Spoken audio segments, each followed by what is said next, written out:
അപ്പോൾ ഏഷ്യാനെറ്റിൻ്റെ പുതിയൊരു പ്രൊമോ വന്നിട്ടുണ്ട്. അതിനകത്ത് ആദില പുറത്തു പോയി എന്നുള്ള വാർത്ത തന്നെയാണ് വരുന്നത്.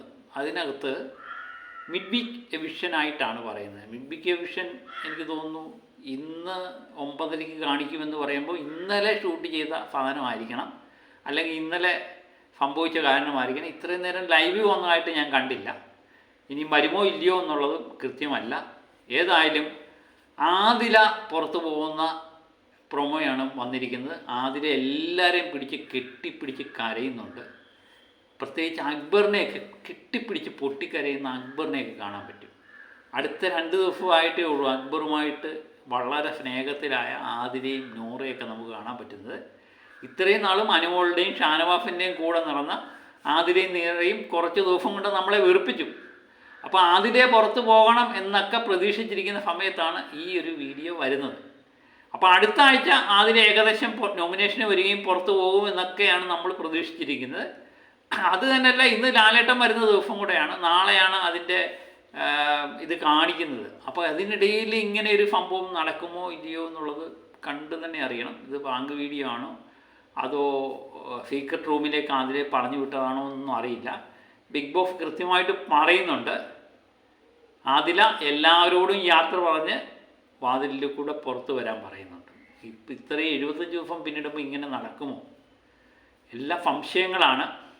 ഏതായാലും ഇതിനകത്ത് മത്സരാർത്ഥികൾ തന്നെയാണ് ഒരാളെ തിരഞ്ഞെടുക്കുന്നതായിട്ടാണ് എനിക്ക് തോന്നുന്നത്. അങ്ങനെ ഒരാളെ 75ാമത്തെ ദിവസം മത്സരാർത്ഥികളെല്ലാവരും കൂടെ തീരുമാനിച്ച് ഒരാളെ തിരഞ്ഞെടുക്കുന്നതായിട്ട് നമുക്കറിവില്ല. കാരണം സാധാരണ എല്ലാവരും കൂടെ നോമിനേഷന് വിട്ടിട്ട് പിന്നെ ഒരാൾ പുറത്താകുന്നത് നമ്മൾ കണ്ടിട്ടുണ്ട്. ഇതൊരു അറിവില്ലായ്മയാണ്. പക്ഷേ എന്താണ് സംഭവിക്കുന്നതെന്ന് അറിയാൻ വേണ്ടി കാത്തിരിക്കുക. അനീഷാണ് തുടങ്ങുന്നത്. അനീഷ് ആരിൻ്റെ പേര് പറയുന്നു, എനിക്ക് ഉണ്ട് എന്നുള്ളതിൻ്റെ അഹങ്കാരം ആരും കാണിച്ചതായിട്ട് പറയുന്നു. അപ്പോൾ ആരും പറയുന്നുണ്ട് തോന്നിവാപ്പം പറയരുതെന്ന് പറയുന്നുണ്ട്. അങ്ങനെ അവർ തമ്മിലൊരു എപ്പോഴായാലും അനീഷ് സംസാരിച്ച് തുടങ്ങുമ്പോൾ അവിടെ ഒരു അടി നടക്കുമല്ലോ. അതുപോലെ ഷാനവാഫ് എന്ന ആദിലയുടെ പേരാണ് കൃത്യമായിട്ട് പറയുന്നുണ്ട്. ഡബിൾ സ്റ്റാൻഡ് എന്നുള്ള രീതിയിലായിരിക്കും ഷാനവാഫ് പറയുന്നത്. അത് ഷാനവാഫ് കൃത്യമായിട്ട് നമുക്കറിയാം. ഷാനവാഫ് ആദിലെ തന്നെ പറയും. ആദിലെ അധികം പറയുന്നില്ല, ഷാനവാഫിൻ്റെ പേരാണ് പറയുന്നത്. അങ്ങനെ ഓരോരുത്തരായിട്ട് ഓരോ വ്യക്തികളുടെ പേര് പറയുന്നത്. നമ്മുടെ ലക്ഷ്മി ആദിലയുടെ പേര് പറയുന്നത് കേട്ടു. അപ്പം വേറെ ആരൊക്കെ ഇതിനകത്ത് വന്നിട്ടുണ്ട് എന്ന് നമുക്കറിയില്ല. എനിക്ക് തോന്നുന്നു ഇങ്ങനെ ഒരു മിഡ് വീക്ക് എവിഷൻ വരുമ്പോൾ നമ്മൾ ഇപ്പോഴത്തെ സാഹചര്യത്തിൽ അവിടുത്തെ മത്സരാർത്ഥികളെല്ലാം കൂടെ ഇവിടെ എവിക്റ്റായി പോകേണ്ട, നിങ്ങൾ ആഗ്രഹിക്കുന്ന ഒരു വ്യക്തിയുടെ പേര് പറയാൻ കൂളായിട്ട് ചോദിച്ചു കഴിഞ്ഞാൽ 2 പേരുടെ പേരായിരിക്കും ഒരുപക്ഷെ പറയാൻ സാധ്യത കൂടുതലുള്ളത്. ഒന്ന് അനുമോളും ഒന്ന് അനീഷ്. ഇപ്പം ഇവരുടെ അനീഷിൻ്റെ അനുമോളുടെ പേര് പറഞ്ഞിരുന്നെങ്കിൽ അവരെ പറഞ്ഞു വിട്ടേനെ. എനിക്കറിയില്ല ഇതിനകത്ത് വേറെ കളികളും വല്ലതും ഉണ്ടോ എന്ന് നമുക്കറിയില്ല. അതിനുവേണ്ടി നമ്മൾ കാത്തിരിക്കുന്നു. ഇനി വേറെ ആർക്കെങ്കിലും വെച്ച കെണിയിൽ ആദില വീണതാണോ എന്നും അറിയില്ല. പക്ഷേ മിക്കവാറും എല്ലാവരും ആദിലയുടെ പേര് പറയുന്നതായിട്ടാണ് ഈ പ്രൊമോയ്ക്കകത്ത് വ്യക്തമായി കാണുന്നത്.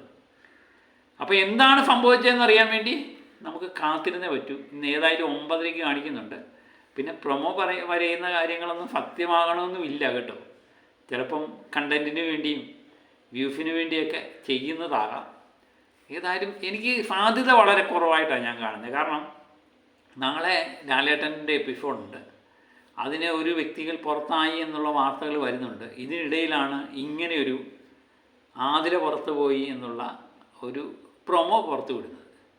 അപ്പം നമ്മളെ തെറ്റിദ്ധരിപ്പിക്കാൻ വേണ്ടി ചെയ്തതാണോ?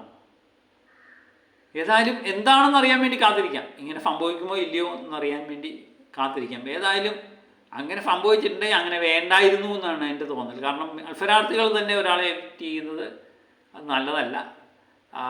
ജനങ്ങൾക്ക് വിട്ടുകൊടുത്തിട്ട് ഒരാൾ പുറത്ത് പോയിരുന്നെങ്കിൽ അത് ജെന്യുവിനായിട്ട് നമുക്ക് പറയാമായിരുന്നല്ലേ. എനിക്ക് തോന്നുന്നു ഇങ്ങനെ സംഭവിക്കാൻ സാധ്യത വളരെ കുറവാണ്.